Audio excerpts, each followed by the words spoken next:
Assalamualaikum warahmatullahi wabarakatuh. Salam sejahtera bagi kita semua. Selamat bertemu lagi dalam acara Siniar Enggang, acara podcast yang membahas tentang pembelajaran bahasa Indonesia. Nah, pada kesempatan kali ini saya kembali mendampingi saudara-saudara sekalian untuk membahas tentang pemanfaatan teknologi untuk pengajaran bahasa Indonesia. Nah, seperti yang kita ketahui, teknologi akan selalu berkembang dan sebuah keniscayaan bagi kita sebagai pengajar maupun pelajar untuk menggunakannya. Nah, pada kesempatan kali ini saya sudah ditemani oleh seorang dosen yang akan memberikan pemahaman kepada kita sih bagaimana cara memanfaatkan teknologi terutama di dalam pengajaran bahasa Indonesia. Nanti kita akan berbicara apa saja yang bisa kita gunakan, teknologi apa saja yang bisa kita aplikasikan di dalam pengajaran bahasa Indonesia. Baik, saya sambut dulu narasumber kita, Pak Indra. Ya, selamat pagi semuanya. Terima kasih sudah menyempatkan diri untuk hadir pada kali ini. Ini Pak, mungkin langsung saja nih Pak ya. Ini kan kita berbicara tentang teknologi ya. Teknologi ini kan selama beberapa dekade terakhir ini berkembangnya sangat pesat. Dulu mungkin kita belum kenal itu apa internet ya. Zaman kita muda dulu Pak ya, internet itu mungkin masih sesuatu yang mungkin sulit untuk kita dapatkan ya. Tapi di zaman sekarang anak-anak bahkan dari balita sekalipun mungkin sudah mengenal dengan namanya teknologi ya. Seperti smartphone, internet juga aksesibilitasnya sudah sangat terjangkau sekarang ya. Nah, di dunia pendidikan sendiri Pak, bagaimana sih teknologi ini berdampak begitu? Entah dalam proses pengajarannya atau kepada pengajar atau kepada pelajarnya sendiri itu Pak. Oke, saya mulai dari perkembangan teknologi sendiri. Baik. Teknologi terus berkembang dan sifatnya dinamis menyesuaikan dengan apa yang ada di dunia ini. Tapi kita di dunia, terutama selama pandemi, kita mengenal kemarin 2019 ada pandemi COVID-19, kemudian 2020 kita dipaksa untuk tidak ada komunikasi secara langsung dengan orang-orang di sekitar kita, jadi kita terpaksa untuk menggunakan teknologi. Kata kuncinya adalah terpaksa. Dengan terpaksa kita otomatis harus beradaptasi. Dulu yang pembelajaran tatap muka, sekarang dilaksanakan boleh dikomunikasikan dengan secara daring. Nah, untuk pembelajaran bahasa Indonesia sendiri, pemanfaatan teknologi sendiri itu sangat sering digunakan untuk sekarang ini, seperti penggunaan video, kemudian paling sederhana adalah penggunaan PowerPoint. Tapi yang pasti karena ilmu itu sifatnya dinamis dan akan terus berkembang, kita tidak tahu masa depan penggunaan teknologi seperti apa yang akan kita gunakan. Nah, oke, gitu Pak. Nah, lalu ini kan dari zaman COVID memang betul ya, kita terpaksa harus menggunakan teknologi yang tersedia untuk memudahkan pembelajaran kita, karena memang kita dibatasi dalam hal interaksi ya, tidak boleh keluar rumah, tidak boleh bertemu langsung dengan orang lain, seperti itu.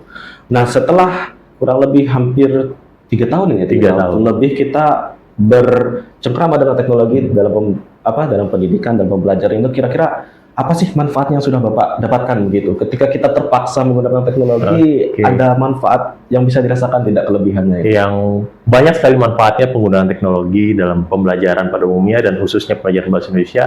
Yang pertama itu adalah minat dan motivasi siswa dalam belajar bahasa Indonesia sendiri. Karena dengan adanya teknologi, siswa itu boleh atau dimudahkan dalam mencari segala macam informasi di internet. Kemudian ada juga peningkatan kualitas pembelajaran dari yang guru, mohon maaf, yang dulu guru-guru kebanyakan ceramah. Sekarang karena adanya teknologi semuanya dimudahkan, jadi tidak hanya sekedar ceramah. Guru sekarang bergeser tidak hanya sebagai penceramah dalam kelas, tapi sebagai fasilitator. Di mana siswa yang akan lebih aktif untuk mencari sumber informasi, mengkolaborasi, bahkan mengelaborasi informasi yang didapatnya di dalam kelas. Kemudian kita juga bisa menggunakan teknologi untuk meningkatkan efektivitas dan kualitas dari proses belajar mengajar itu sendiri. Kalau dulu dengan kita belajar secara manual, kalau zaman saya nggak tahu zaman Pak Ibnu ya, kalau zaman saya, guru kebanyakan hanya mendikte anak-anak tolong baca atau tolong tulis dari sini. Kalau sekarang anak-anak bisa lebih efisien. Tidak hanya sekedar mengerjakan LKS. Tidak sekedar mengerjakan LKS saja. Kemudian yang pasti teknologi ini semuanya memudahkan baik itu guru dan juga siswa. Cuma dalam tanda kutip di sini memudahkan dalam mencari informasi. Tetap seorang guru, kalau guru yang benar itu menyiapkan semua perangkat pembelajaran 1 hari sebelumnya. Iya. Jadi memang prosesnya lumayan panjang, kelihatannya mudah, tapi dalam proses persiapannya lumayan panjang. Kemudian dengan adanya teknologi ini, ya kita bisa belajar dari mana saja, kapan saja. Betul ya. Kemudian kendala kita di Kalimantan ini sebenarnya adalah masalah referensi. Iya. Kalau zaman saya dulu mengajar, jadi buku-buku itu hanya bisa ditemukan di perpustakaan. Dan itu pun rata-rata buku-bukunya tahun ya 90-an ke bawah lah. Tapi dengan adanya teknologi, kita banyak menemukan PDF di internet, buku-buku yang baik itu yang gratis maupun kalau mau yang terbaru bisa yang berbayar, seperti itu.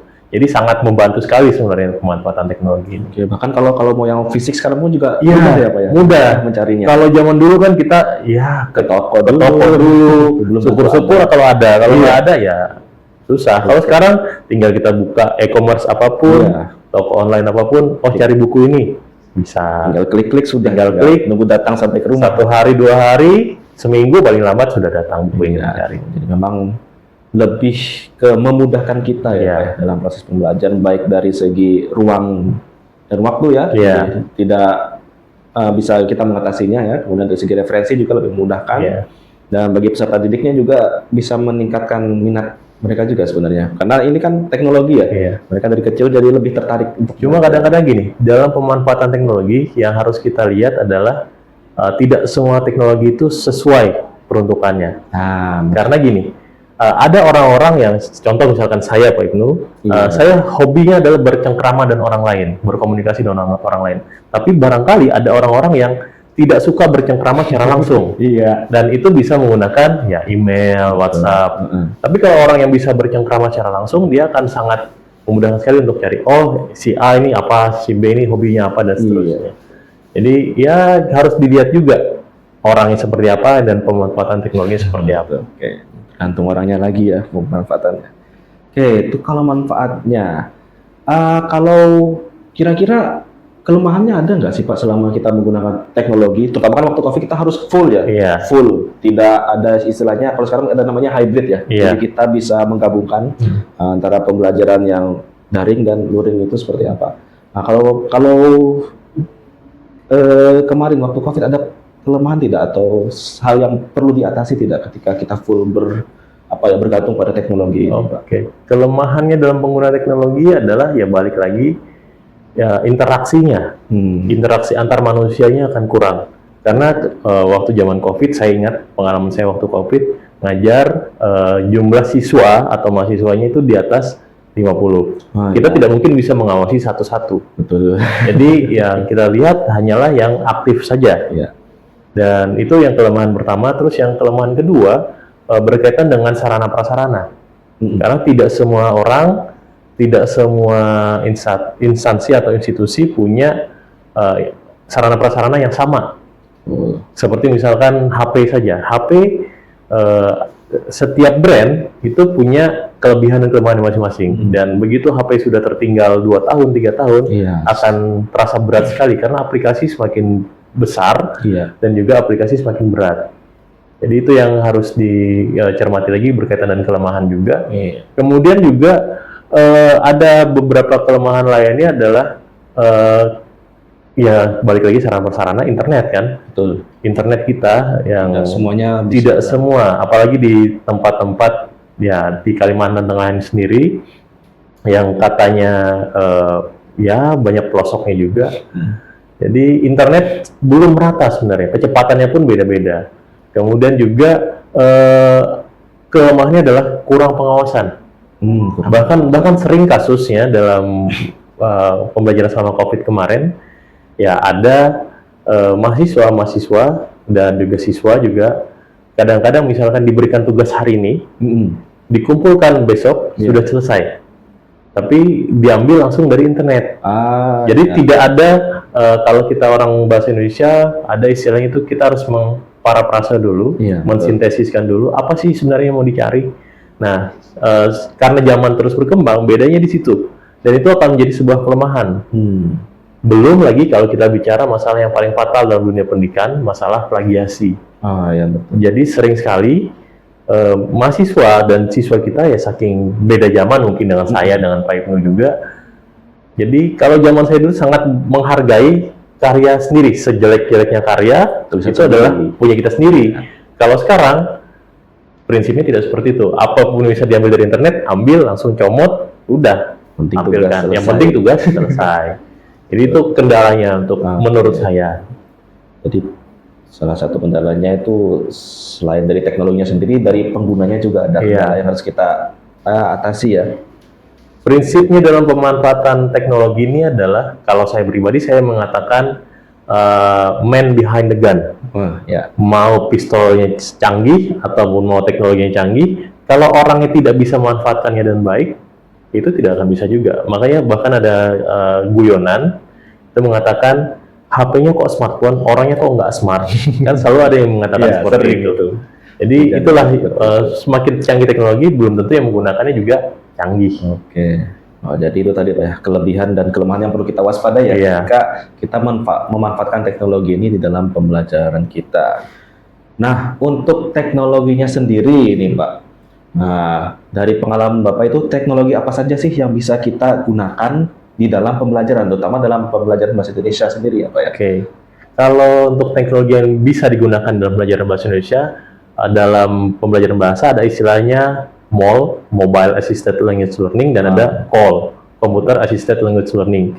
Kalau kita mengaca dari sejarahnya, yang pertama eranya adalah CALL, Computer Assisted Language Learning, pembelajaran bahasa dengan komputer. Kemudian berkembang menjadi MAL, Mobile Assisted Language Learning. Kemudian yang terbaru yang sedang berjalan ini adalah ya dengan teknologi AI dan lain-lain seperti itu. Cerdasan Tapi buatan ini ya. kalau misalkan teknologi digital yang standar bisa digunakan, yang mungkin di semua tempat ada, yang pertama pasti komputer atau laptop. Ya. Karena zaman sekarang ya laptop adalah suatu hal yang wajib dipunyai oleh mahasiswa dan siswa. Bukan barang Ya, mewah lagi sekarang ya. bukan barang mewah lagi. Iya. Kemudian yang kedua adalah smartphone. Seperti saya singgung tadi, Betul. hampir semua anak-anak itu punya smartphone. Dari yang canggih sampai yang biasa saja. Pokoknya untuk komunikasi itu adalah hal yang penting. Kemudian kalau kita bicara masalah aplikasinya, tadi kan kita bicara hardware-nya. Iya. Kalau sekarang kita bicara aplikasinya, yang paling sederhana, yang kemarin digunakan selama COVID dan bahkan sampai sekarang, itu kita bisa menggunakan WhatsApp. Ya. Bahkan Facebook juga bisa digunakan untuk pembelajaran bahasa Indonesia. Facebook saya jarang pakai loh. Sudah Facebook kan bukan cuma untuk kita membuat status, tapi juga kita bisa melemparkan sebuah instrumen, misalkan ada teks di situ, kemudian diminta siswa atau mahasiswa untuk berkomentar di situ. Iya. Kemudian aplikasi lainnya yang standar yang bisa digunakan adalah PowerPoint. Nah, betul. PowerPoint paling standar. Kalau dulu mengenal istilahnya Flash Macromedia. Ya saya Kalau itu, zaman dulu itu. kalau itu sedikit lebih ribet. Iya. PowerPoint lebih mudah. Kemudian banyak aplikasi lain, misalkan kalau untuk evaluasi yang paling sering digunakan adalah Google Form. Bisa membuat instrumen di situ. Kemudian ada Padlet, kemudian ada Quizzes, biasanya saya gunakan juga untuk tes atau evaluasi.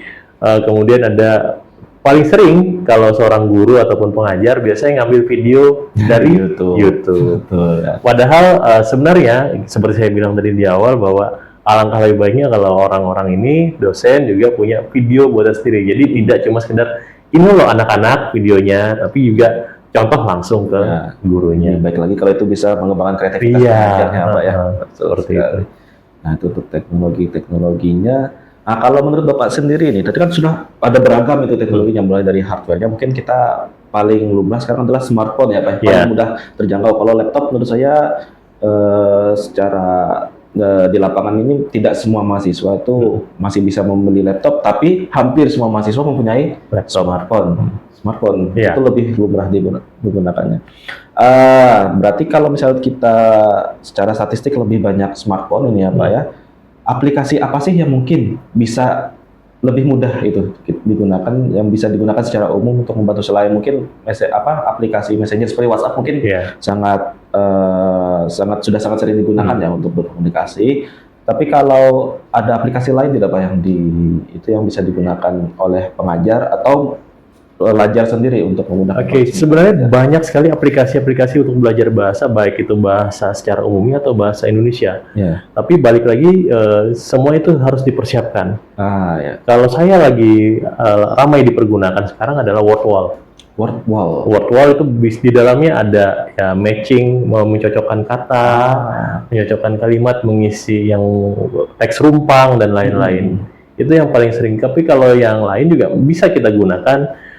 Misalkan Kahoot juga bisa digunakan. Kemudian ya tadi sudah saya singgung Quizizz. Kemudian kalau misalkan mau buat comic strip atau misalkan mau mengajarkan teks anekdot bisa menggunakan Canva. Kalau mahasiswa yang kreatif membuat komiknya. Ada juga misalkan kalau membuat video bisa menggunakan Filmora atau Wondershare. Itu bisa sebenarnya. Jadi balik lagi di zaman digital sekarang, era digital sekarang, kita tidak bisa membatasi mahasiswa atau siswa dalam proses belajar mengajar. Cuma yang harus kita pahami bahwa setiap siswa atau mahasiswa itu kita harus memahami bahwa ada yang tipenya visual, ada yang tipenya audio, ada yang tipenya audio visual. Jadi misalkan kita mengajar fokusnya cuma memberikan video, belum tentu siswanya bisa mengerti semua. Betul.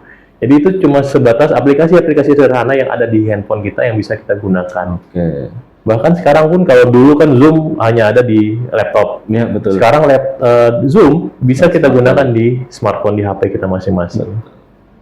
Terus kalau kita mau belajar bahasa asing juga, yang lagi ramai digunakan anak-anak sekarang adalah penggunaan Duolingo. Ya, si burung hantu itu. Burung hantu ya, penggunaan Duolingo. Kalau misalkan kita mau untuk belajar komunikasi, kita suka bertemu dengan orang-orang asing, ya banyak aplikasi-aplikasi, boleh sebut mereknya nggak? Ya silakan ya.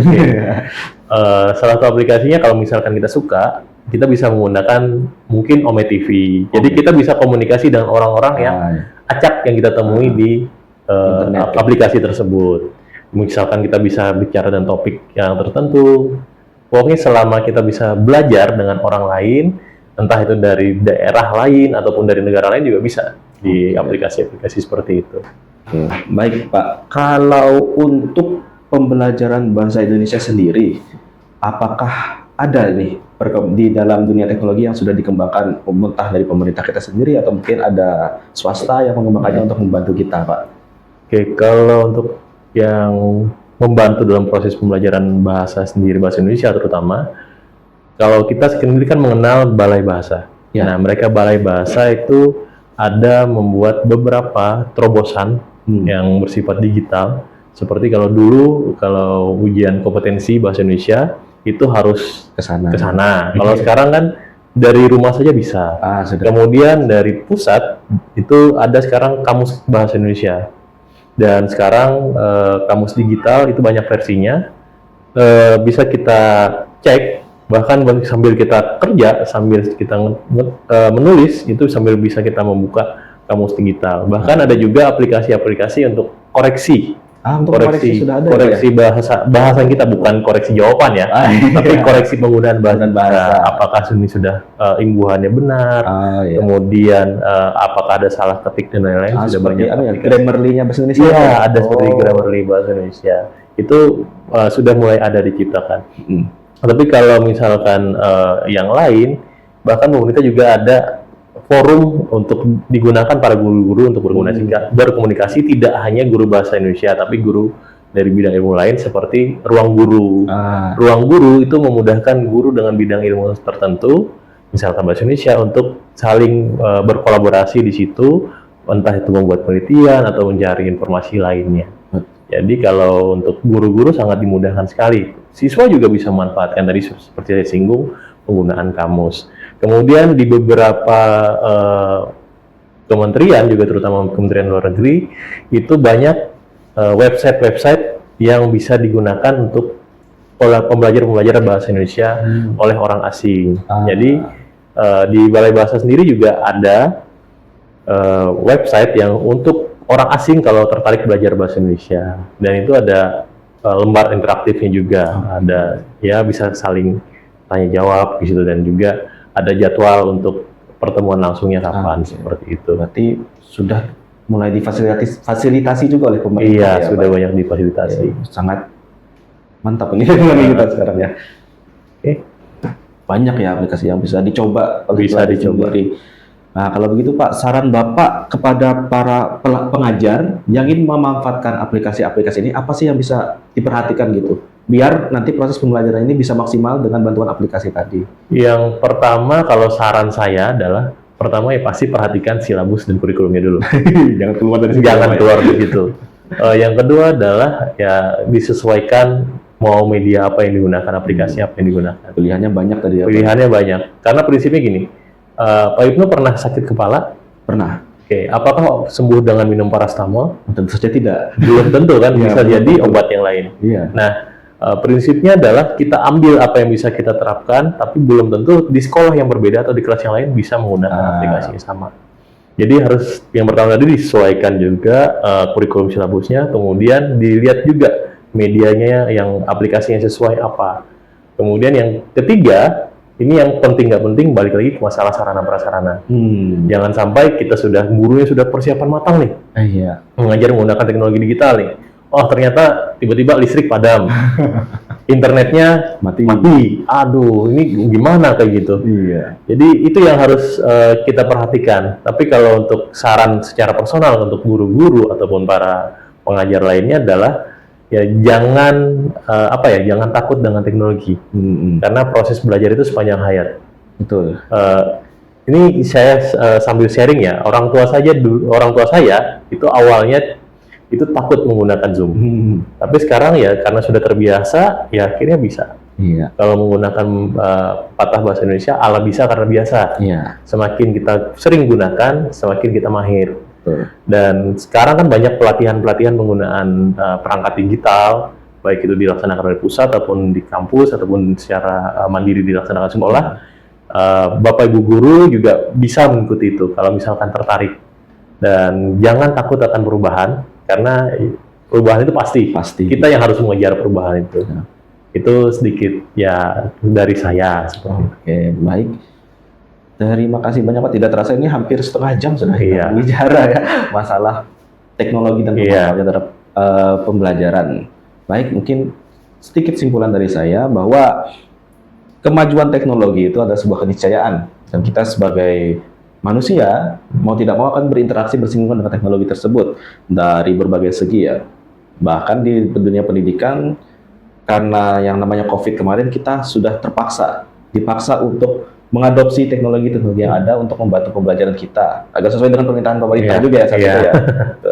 Nah, selain memberikan banyak manfaat teknologi ini seperti memudahkan kita dalam menyiapkan materi, membantu meningkatkan minat siswa dan pelajar kita untuk mengikuti kegiatan, juga melatih kreativitas pengajarnya juga, tapi itu juga punya beberapa kelemahan yang harus kita waspadai ya, seperti tadi mungkin kita terlena dengan teknologi sampai menjadi malas ya, asal upload cuma materi. Semua juga dalam pelajarannya harus kita awasi ya, karena bisa saja mereka karena terlena dengan teknologi menjadi kurang kritis dan kurang mengolah data yang mereka dapatkan ya, sehingga nanti jatuhnya asal tugas selesai saja dari guru. Jadi itu harus kita perhatikan. Kemudian teknologi ini juga sudah sangat berkembang dan banyak pilihan yang bisa kita pilih ya, apa yang ingin kita gunakan.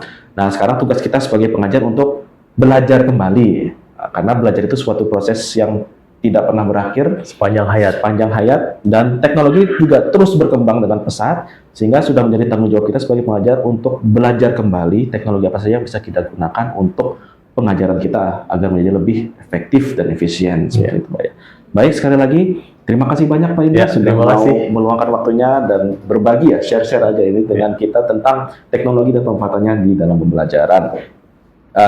Akhir kata, sampai di sini pertemuan kita pada podcast Siniar Enggang pada pagi hari ini. Saya akhiri, wassalamualaikum warahmatullahi wabarakatuh.